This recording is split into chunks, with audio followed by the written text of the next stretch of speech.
Hello everyone, कैसे हैं आप सभी लोग। मैं उम्मीद करती हूँ आप सभी लोग तैयारी बहुत अच्छे से कर रहे हो और बहुत ही पॉजिटिव माइंडसेट के साथ कर रहे हो। और इसी के साथ ही जो हमने सीरीज शुरू की है जिसमें आप 15 से 20 मिनट में जीएस का एक टॉपिक प्रिपेयर कर रहे हो, इसके में मैं आपके लिए लेकर आई हूँ आज का topic which is Gupta dynasties, which is one of the most important dynasties in the ancient history, क्योंकि इससे बहुत क्वेश्चन देखने के लिए मिलते हैं। चंद्रगुप्त मौर्य, स्कंदगुप्त, नालंदा यूनिवर्सिटी, तो आपने ये ऐसी चीजें हैं जो आपने सुनी ही होंगी। तो ये वीडियो को लास्ट तक जरूर देखिएगा। मैंने इसमें वो क्वेश्चंस भी डाले हैं जो अलग अलग एग्जाम्स में इस टॉपिक से पूछे गए हैं। So let's start the video. Hello everyone, तो अभी हम लोग करने वाले हैं गुप्ता डायनेस्टी एंड मैं आपको बता दूंगा बहुत इंपॉर्टेंट ये वीडियो होने वाली है, क्योंकि इसके अंदर आप बहुत इंपॉर्टेंट रूलर्स के बारे में पढ़ने वाले हो, जिनमें से बहुत सारे क्वेश्चन जो हैं वो चाहे एसएससी हो, चाहे रेलवेज हो, चाहे कोई भी टीचिंग एग्जाम हो या कोई भी दूसरा गवर्नमेंट एग्जाम हो, इसमें से आपको देखने को मिलेंगे। ठीक है, तो वीडियो को शुरू करते हैं। लेकिन उससे पहले आपको मेरा एक सजेशन है गाइस, व्हाट्सएप चैनल जिस पे आपको डेली के टॉपिक्स मिलते हैं उसी हिसाब से वीडियो अपलोड होती है और आप लोगों को मिलती है, वो जरूर ज्वाइन कर लेना। इसी के साथ टेलीग्राम चैनल, ताकि जो भी चीजें आपको हमसे कहनी हो, आपको हमसे चाहिए हो, आपको डिस्कशन करना हो, वो आप ज्वाइन कर सकते हैं। इसी के साथ कक्षा360.com पे आप विजिट कर सकते हैं, क्योंकि वहां पर जो भी आप वीडियो अभी देख रहे हैं उससे related mock test, live test, quizzes सभी कुछ कक्षा360.com पर अवेलेबल है, जो कि बिल्कुल फ्री है। तो आप वहां पर विजिट करके all you have to do is कक्षा360.com आपको डालना है अपने ब्राउजर पे और आपको हमारी वेबसाइट दिख जाएगी, जहाँ पे जाकर आप अपने टेस्ट अटेम्प्ट कर सकते हो। ठीक है, तो चलिए बात करते हैं गुप्ता डायनेस्टी की, जिसका टाइम पीरियड रहा है 320 से 550 सीई तक। ठीक है, तो आप देख सकते हो लगभग 200 जो साल हैं इसने ये रही है गुप्ता डायनेस्टी। और बहुत सारे ये तो इंपॉर्टेंट रूलर्स हैं गाइस, मतलब आप देख रहे हो 5 मैंने लिख रखे हैं इंपॉर्टेंट रूलर्स, इसमें रहे होंगे कम से कम भी 10-12। इतने इंपॉर्टेंट है इसके अंदर कि आप समझ रहे हो कि 5 तो इंपॉर्टेंट रूलर्स ही हैं। तो इसके फाउंडर कौन है? सबसे पहले तो श्रीगुप्त। ठीक है, इसलिए नाम पड़ा गुप्त डायनेस्टी। 240 से 280 यानी 20 साल तक तो आप समझ लो कि उन्होंने ही जो है राज किया है। और इसके फाउंडर भले ही श्रीगुप्त हैं, बट रियल फाउंडर जो है ना, जो बोलते हैं कि असली में जो चलाया है, जिन्होंने इसको पहचान दिलाई थी, वो थे चंद्रगुप्त वन।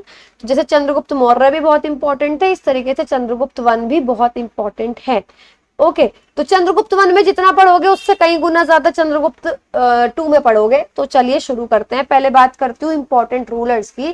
तो इसके इंपॉर्टेंट रूलर्स कौन कौन से रहे हैं? चंद्रगुप्त वन। और अगर आपको पीछे का मैप दिख रहा होगा ना, तो आपको दिख रहा होगा गुप्ता एम्पायर कितने लंबे जगह फैला हुआ था।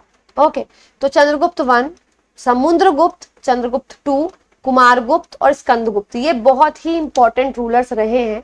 इसी के साथ अगर मैं बात करूं चंद्रगुप्त वन की, तो इनका टाइम पीरियड रहा है 320 से 335 सीई।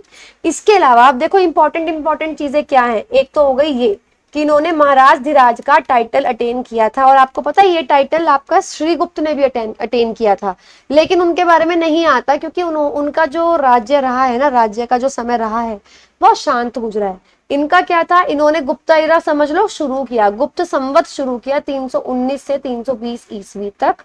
दूसरी चीज, इन्होंने कुमार देवी जो लिच्छवी की राजकुमारी थी उनसे शादी की, और इन्होंने जो टाइटल लिया कौन सा लिया? महाराज धीराज। महाराज धीराज पे तो क्वेश्चन पूछते हैं। फिर बात करते हैं समुद्रगुप्त की, ये बहुत इंपॉर्टेंट है। अच्छा, आपको याद हो समुद्रगुप्त से याद रखोगे समुद्र, ठीक है। और समुद्र के जरिए कौन आया था? जिन्होंने हर चीज की डिस्कवरी की थी? नेपोलियन। तो इनको वीए स्मिथ के द्वारा कहा गया है कि ये है भारत के नेपोलियन। ठीक है, वीए स्मिथ ने इनको भारत का नेपोलियन बोला है, और ये इंपॉर्टेंट है, इसके ऊपर क्वेश्चन पूछा जाता है। इन्होंने अपने टाइम पे, देखो इससे पहले ना ऑब्वियसली बात है, अशोका ने ये जो रॉक एडिक्ट्स हैं, जो शिलालेख है, लिखवाने शुरू कर ही दिए थे पिलर्स पे, रॉक्स पे, तो वो चीज चल रही थी। तो समुद्रगुप्त ने इलाहाबाद में है एक पिलर, ठीक है, एक स्तंभ है जहां पे लिखवाया था, जिसको बोलते हैं प्रयाग प्रशस्ति। ठीक है, प्रयागराज भी बोलते हैं ना इलाहाबाद को, अब क्यों बोलते हैं ये नहीं बोल रही हूँ, इसके पीछे बोलते हैं, बट कहीं ना कहीं प्रयाग प्रशस्ति इसका कहीं एक one of the main reasons है। तो इलाहाबाद पिलर इंस्क्रिप्शन जो था, जहां पे जिसका नाम था प्रयाग प्रशस्ति, वो लिखा था हरिसेन ने, हरिसेन ने लिखा था, तो वो समुद्रगुप्त ने ही इशू कराया था। ये अपने टाइम में इतने म्यूजिक पोएट्री के फैन है, खुद ये वीणा बजाते थे और इन्होंने नॉर्थ इंडिया और साउथ इंडिया दोनों को कॉन्क्वेयर कर लिया था। और जब साउथ इंडिया को की तरफ ये बढ़े थे ना, तो उसको इन्होंने बोला था दक्षिण पथ अभियान। ठीक है, तो इसके ऊपर भी क्वेश्चन आता है, हरिसेन के ऊपर भी क्वेश्चन आता है। और वीए स्मिथ, एक तो किसने कहा था, वीए स्मिथ ने कहा था। किसको कहा था, समुद्रगुप्त को कहा था। क्या कहा था, भारत का नेपोलियन कहा था। फिर बात करते हैं चंद्रगुप्त सेकंड की। जैसे चंद्रगुप्त वन ने महाराज धीराज का टाइटल अटेन किया था, चंद्रगुप्त सेकंड ने विक्रमादित्य का टाइटल अटेन किया। इन्होंने जो शक थे, शख्स, ठीक है, शकों को हराया। अबे शक कौन थे, आप पढ़ लोगे पोस्ट मॉडर्न डायनेस्टी में, मौर्य के बाद आए थे तो उनको ये हराया था इन्होंने। इसके अलावा कैपिटल उज्जैन में शिफ्ट कर दी इन्होंने और टाइटल लिया अपना विक्रमादित्य का। और यही है जिनके उसमें 9 रत्न हुआ करते थे। ठीक है, जो 9 रत्न थे, 9 जेम्स जो थे, कालिदास उनमें से एक थे, वराह मिहिर उनमें से एक थे, अमोघ वर्ष उनमें से एक थे। ये बहुत मतलब बड़े बड़ी पर्सनैलिटीज रहे हैं अपने टाइम में। कालिदास को तो सब जानते हैं ना, कालिदास हो गई, वराह मिहिर हो गए। मतलब उस टाइम पे 9 रत्न इन्होंने अपनी कोर्ट में रखे हुए थे। कौन कौन से थे, सबसे पहले जो लर्न करने में वो बता रही हूँ, कालिदास, ये लिटरेचर के थे, साहित्य के क्षेत्र में सबसे बड़े पर्सनैलिटी थे उस टाइम पे।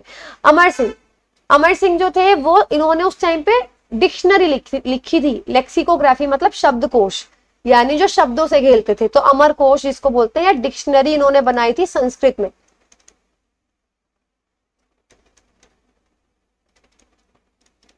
ठीक है, इसके अलावा वराह मिहिर, ये भी बहुत इंपॉर्टेंट है, ये एस्ट्रोनॉमी खगोल शास्त्र में ये बहुत बड़ी पर्सनैलिटी रहे हैं। धनवंतरी ये सुना होगा, सबसे पहले जो सर्जन कह लो, मेडिशियन कह लो, डॉक्टर कह लो, धनवंतरी कहा जाता है।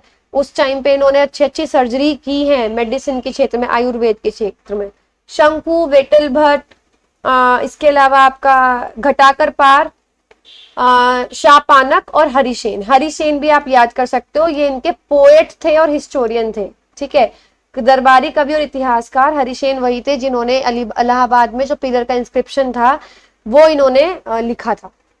फिर हम बात करते हैं कुमारगुप्त की। देखो अब तक आपने क्या पढ़ा, चंद्रगुप्त वन, महाराज धीराज।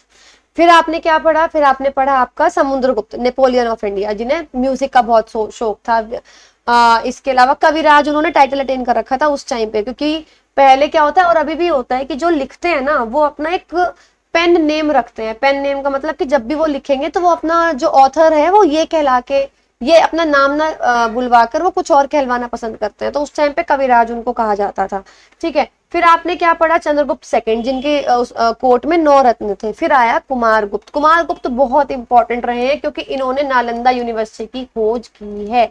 और आपको पता है जिस टाइम पे ये गुप्ता डायनेस्टी चल रही थी उसी टाइम पे टैक्सिला यूनिवर्सिटी भी अपने जोरों शोरों पे थी। टक्सिला यूनिवर्सिटी किसी राजा ने नहीं खोजी थी, वो ऑल इन ऑल ग्रुप बना था, तो टक्सिला यूनिवर्सिटी इस टाइप से बनी थी, पाकिस्तान में है ये आज की डेट में। तो जो भी मेन यूनिवर्सिटीज थी वो 2 ही थी उस टाइम पे, नालंदा और टक्सिला। ये लॉर्ड कार्तिकेय के भक्त थे, इसलिए इनका नाम महेंद्रात्य बोला जाता था इनको। और इन्होंने कॉइन्स इशू कराए थे, सिक्के बनवाए थे जिनके ऊपर मोर और कार्तिकेय जो है वो बने हुए थे। और पुष्यमित्रा, ये भी मौर्य के बाद की जो डायनेस्टीज हैं उसमें आप पढ़ोगे कि इन्होंने पुष्यमित्रा से कैसे इनको खतरे का इन्होंने सामना किया। फिर बात करते हैं स्कंदगुप्त की। स्कंदगुप्त लास्ट रूलर रहे हैं। इन्होंने हुन थे वो उन्होंने आक्रमण करना शुरू कर दिया था। ये कहा जाता है one of the most cruel जो लोग रहे हैं, जिन फॉरेन इन्वेजन जो रही है वो हुन की रही है। बहुत ज्यादा क्रूर हुआ करते थे ये, लोगों को कच्चा मतलब खाना, ये सब चीजें इनमें होती थी। और लेकिन साम्राज्य को इन्होंने स्कंदगुप्त ने सुरक्षित रखा। अब बात करते हैं कि पूरी के पूरे गुप्ता वंश में जो गुप्त डायनेस्टी थी, एडमिनिस्ट्रेशन प्रशासन कैसा रहा है। तो किंग्स जो थे वो परम भागवत थे। परम भागवत का मतलब विष्णु जी के भक्त थे। अब ये इंपॉर्टेंट है, जो प्रांत है, एक प्रांत को क्या कहा जाता था, भुक्ति। फिर डिस्ट्रिक्ट, जिले को नाम दे दिया विषय, और विलेजेस को नाम दे दिया ग्राम। तो सो बेसिकली सबसे छोटा हो गया गांव जिसको बोलते थे ग्राम, उनसे बड़ा प्रांत यानी भुक्ति, और फिर डिस्ट्रिक्ट यानी विषय। लैंड टैक्स को नाम दिया जाता था भाग। डिसेंट्रलाइज्ड मोनार्की थी, वो तो यहीं से पता लग रहा है ना भाई, जब गांव है, फिर प्रांत है, फिर डिस्ट्रिक्ट है, तो मतलब केंद्रीकृत शासन तो नहीं है। छोटे छोटे लोगों को पावर दे रखी है, फिर वो है मेन राजा के अंडर, तो डिसेंट्रलाइज मोनार्की है। और ऑफिशियल्स जो थे, जो अधिकारी थे, उनको कहा जाता था उपरिख और विषयपति। क्या क्या है ये पोस्ट, क्या है, अभी मैं आपको बताने वाली हूँ। इसके बाद हम बात करते हैं कला, संस्कृति और शिक्षा की, आर्ट कल्चर की। तो देखो, एक तो गुप्ता डायनेस्टी को गोल्डन एज ऑफ इंडिया कहा जाता था, भारत का स्वर्ण युग कहा जाता है, तो ये वाला पॉइंट बहुत इंपॉर्टेंट है। इसके अलावा मेहरौली में एक आयरन पिलर है, लो स्तंभ है, जो किसने इशू कराया है, चंद्रगुप्त सेकंड ने इशू कराया है। अजंता केव्स, इलोरा केव्स, ये किसने बनवाई है, ये गुप्ता डायनेस्टी के अंदर ही बनी है, इनमें बुद्धा की पेंटिंग्स हैं। नालंदा यूनिवर्सिटी बनी है, वो तो आप कह सकते हो शिक्षा का केंद्र है। नागढ़ स्टाइल के जो टेम्पल्स हैं, ठीक है, वो किसने बनवाए हैं, वो इन राजाओं ने ही बनवाए हैं, नागढ़ स्टाइल के टेम्पल्स। इसके अलावा आप बात करो फेमस साइट्स कौन कौन सी रही है, यानी जहां मेन आप कह सकते हो कि वो रहे हैं, मंदिर मिले हैं। देवगढ़ में, भीतरगांव में, उत्तर प्रदेश के अंदर है ये, भीतरगांव और उदयगिरी केव्स। उदयगिरी केव्स याद कर लेना, बस ये चीज मेन इंपॉर्टेंट है। और मैं आपको एक बात और बता दूं, ये जो नागर स्टाइल का जो मंदिर है, ये वो मंदिर है जो नॉर्थ इंडिया में मिलते हैं, नॉर्मली जो नॉर्दर्न साइड पे जो मिलते हैं, ठीक है, जिसके अंदर शिखर होता है, एक ऊंची सी चोटी होती है, मंडप होता है, तो ये वो स्टाइल के आपके मंदिर होते हैं। इसके अलावा मैं बात करती हूँ लिटरेचर की, यानी साहित्य की, काफी इंपॉर्टेंट, मोस्ट इंपॉर्टेंट, इसमें से काफी कुछ देखने को मिलेगा। कालिदास ने लिखी कौन कौन से बुक्स, मेघदूत, अभिज्ञान शाकुंतलम, ये इतनी इंपॉर्टेंट है गाइस, अच्छे से रट लेना, इसमें से पेपर में क्वेश्चन मिलेगा ही मिलेगा अगर यहाँ से आता है तो। आर्यभट्ट क्यों इंपॉर्टेंट है, आपको याद है ना, मैंने बताया था एस्ट्रोनॉमी, खगोल शास्त्री में, तो इन्होंने आर्यभट्टिया नाम की बुक लिखी है। दूसरी, पाई की वैल्यू इन्होंने ही कैलकुलेट की है, जिसके ऊपर कितनी कैलकुलेशंस आज की डेट में हम लोग करते हैं। जीरो जो दी वो किसने दी थी, आर्यभट्ट ने दी थी, जीरो का कॉन्सेप्ट। तो आप समझ रहे हो कि इंडिया में हुई है सबसे प्राचीन खोज जो है, जो आज की डेट में पूरी मैथ्स का बेसिस है, वो इंडिया से आया है। फाहिन चाइनीज ट्रैवलर थे, इन्होंने विजिट किया चंद्रगुप्त सेकंड के टाइम पे, तो ये काफी इंपॉर्टेंट है, ये पेपर में आता भी है, यही लिख लेना कि फाहिन विजिटेड। फाहिन जो है वो इनकी कोर्ट में आए थे जब ये रूल कर रहे थे। इसके अलावा अमर सिंह ने अमरकोश यानी संस्कृत डिक्शनरी जो है वो लिखी थी उस समय पे। अच्छा, तो इनका पतन क्यों हुआ, इनका डिक्लाइन क्यों हो गई ये डायनेस्टी, क्योंकि स्कंदगुप्त की डेथ के बाद कोई इंपॉर्टेंट या कोई पावरफुल रूलर नहीं आया। हुन जो है उन्होंने आक्रमण कर दिया था, और छोटे छोटे राज्य जो है वो अपने आप में बड़े हो गए कि हमको अलग से इंडिपेंडेंस चाहिए, तो पूरी की पूरी डायनेस्टी खत्म हो गई। कॉइन्स और इकोनॉमी उस टाइम पे कैसे थे, गुप्ता रूलर्स ने गोल्ड कॉइन्स निकाले थे, जिनको बोला जाता है दिनार। इसके ऊपर क्वेश्चन आता है कि दिनार किसने निकाले, तो गुप्ता डायनेस्टी ने निकाले थे। इसके अलावा कॉइन्स पे देवी देवताओं की, राजाओं की फोटो हुआ करती थी, और इकोनॉमी भी कृषि जो आपकी थी वो एग्रीकल्चर, ट्रेड और क्राफ्ट्स, तीनों से मतलब आप कह सकते हो इकट्ठी हो रखी थी। रिलीजन क्या था, मेनली हिंदू या वैष्णवाइट, यानी जो विष्णु जी में विश्वास करते थे वो थे। बुद्धिज्म और जैनिज्म पूरा इस टाइम पे अपने पीक पे था। और शिखर वाले मंदिर, आपको पीछे का दिख रहा है, दशावतार मंदिर है जो देवगढ़ में बना हुआ है, तो शिखर हुआ करते थे, जैसे नॉर्थ इंडिया में है, आप किसी भी मंदिर में चले जाओ, ऊंची ऊंची चोटी दिखाई देगी, नीचे जो है एक मंडप के अंदर भगवान जी को आप कह सकते हो प्राण प्रतिष्ठा हुई भी होगी उनकी, तो शिखर के साथ जो मंदिर बनाए गए, दशावतार मंदिर गुप्ताओं ने बनवाया है, ठीक है। साइंस और टेक्नोलॉजी अभी बता दिया, आर्यभट्ट ने बताया था सबसे पहले कि अर्थ अपने एक्सिस पे रोटेट करती है, कि अर्थ जो है वो अपने एक्सिस पे रोटेट करती है, तो ये ध्यान रखेंगे, आर्यभट्ट, इंडिया ने बताया था सबसे पहले और एक्सप्लेन किया था प्रॉपर। इसी के साथ डेसिमल सिस्टम जो आया था, जीरो का जो यूज आया था, वो भी आर्यभट्ट ने ही दिया था। इसी के साथ मैं बात करती हूँ इंस्क्रिप्शंस की जो इनके टाइम पे आए थे। तो प्रयाग प्रशस्ति तो बता दिया मैंने आपको, समुद्रगुप्त ने लिखवाया था, इलाहाबाद में है, संस्कृत लैंग्वेज में है, और उसमें क्या क्या बताया गया है, अश्वमेध यज्ञ, कि कैसे समुद्रगुप्त ने अश्वमेध यज्ञ कराया था और कौन कौन सी वॉर उन्होंने जीती है। उसके बाद मेहरौली में जो आयरन पिलर है जो चंद्रगुप्त सेकंड ने बनवाया है, उसमें ऐसा कुछ नहीं, वो दिल्ली के अंदर है, इतना ज्यादा फेमस है भी नहीं। भिटारी पिलर जो स्कंदगुप्त ने बनवाया था, यूपी में है, उसमें ये बताया था हुन को हराया, ये भी इतना इंपॉर्टेंट नहीं है। ईरान इंस्क्रिप्शन स्कंदगुप्त ने बनवाया था, और स्कंदगुप्त के बाद आप समझ लो समुद्रगुप्त, मतलब स्कंदगुप्त की डेथ हो गई थी तो उसको पूरा कराया था समुद्रगुप्त ने। मध्य प्रदेश में है, इसमें सती प्रथा का मेंशन है। ये इंपॉर्टेंट नहीं है, एक तो प्रयाग प्रशस्ति वाला इंपॉर्टेंट है, ये लास्ट वाला इंपॉर्टेंट है। नालंदा कॉपर प्लेट, ये कुमारगुप्त ने बनवाया था बिहार में, ठीक है, क्योंकि बिहार में ही नालंदा यूनिवर्सिटी है। ये बताया था कि कैसे नालंदा यूनिवर्सिटी में दान किया गया, कैसे नालंदा यूनिवर्सिटी बनवाई गई और दान दे दी गई।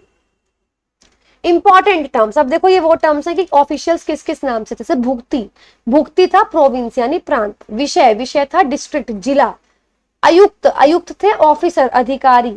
इसके अलावा महादंडनायक, महादंडनायक कौन हुए, महादंड नायक, तो दंड मीन्स पनिशमेंट, राइट। तो जिसने क्राइम्स को पनिश करा वो कौन है, चीफ ऑफ जस्टिस यानी प्रधान न्यायाधीश। कुमार अमात्य सीनियर ऑफिसर यानी ऑफिसर से भी ऊपर सीनियर ऑफिसर यानी उच्च पदाधिकारी। ये सब हुए हैं गुप्ता डायनेस्टी के अंदर। इसी के साथ कौन कौन से क्वेश्चंस पूछे गए हैं। गुप्ता डायनेस्टी के फाउंडर कौन है, श्री गुप्ता। लेकिन गुप्ता एरा यानी जो संवत होता है वो किसने शुरू करा, चंद्रगुप्त वन ने। समुद्रगुप्त को क्या कहा जाता है, नेपोलियन ऑफ इंडिया यानी भारत का नेपोलियन। फेमस एस्ट्रोनॉमर कौन रहे हैं, आर्यभट्ट। कौन से युग में रहे हैं, गुप्ता काल में रहे हैं। नालंदा यूनिवर्सिटी किसने स्थापना की, कुमारगुप्त ने की। और हुन्स को किसने हराया, स्कंदगुप्त ने हराया। आप ये समझो हुन्स का बार बार जिक्र क्यों आ रहा है, क्योंकि वो इतने क्रूर थे, उनको हराना अपने आप में एक बहुत बड़ा टास्क था, ठीक है, तो इन्होंने हराया था। सो गाइज ये थी पूरी Gupta dynasty and I hope आपको बहुत यूजफुल और इंटरेस्टिंग लगी होगी। इसी के साथ आप हमारा व्हाट्सएप चैनल ज्वाइन कर सकते हैं ताकि आपको डेली के टॉपिक्स पता लग जाएं जो आपको प्रिपेयर करने होते हैं। आप हमारा टेलीग्राम चैनल भी ज्वाइन कर सकते हैं ताकि आप लोग अपने टॉपिक्स बता दें, अपनी प्रॉब्लम्स डिस्कस कर लें। और कक्षा360.com पे जाकर आप इस टॉपिक की क्विज भी अटेम्प्ट कर सकते हैं which is absolutely free of cost. So guys आज के लिए इतना ही, हम लोग मिलेंगे नेक्स्ट वीडियो में। तब तक के लिए have a good day and good bye.